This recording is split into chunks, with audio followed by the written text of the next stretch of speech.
সেই চিঠির ব্যাপারে আপনাদের বক্তব্য কী, অবস্থান? এই বিষয়ে কমিশনের বক্তব্য যেটা সেটা হলো ওনার আধার সরকার যে পত্র দিয়েছিলেন এই পত্রের প্রেক্ষিতে দুদকের যে এই বিষয়ে দুদকের যে কার্যক্রম তাতে কোনো ব্যাঘাত ঘটবে না। দুদকের কার্যক্রম এই বিষয়ে দুদকের কার্যক্রম যেভাবে চলছিল সেভাবে চলমান থাকবে।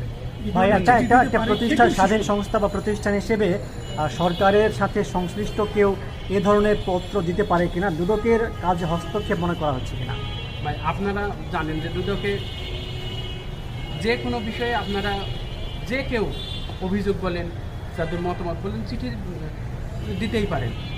সেক্ষেত্রে দুদকের কার্যক্রম কোনোভাবে ব্যাঘাত ঘটবে না।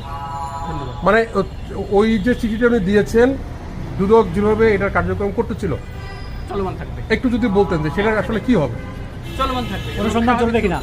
হ্যাঁ, অনুসন্ধান কার্যক্রম এ বিষয়ে অনুসন্ধান কার্যক্রম স্বাভাবিকভাবে চলবে, স্বাভাবিক গতিতে এই চলবে। সরকারি দপ্তর থেকে, গুরুত্বপূর্ণ সরকারি দপ্তর থেকে এ ধরনের একটা চিঠি আপনাদের ওই কার্যক্রমকে কি বাধাগ্রস্ত করবে? কোনোভাবে বাধাগ্রস্ত সেই চিঠি কোনোভাবে এই স্বাভাবিক কার্যক্রম বাধাগ্রস্ত করবে না।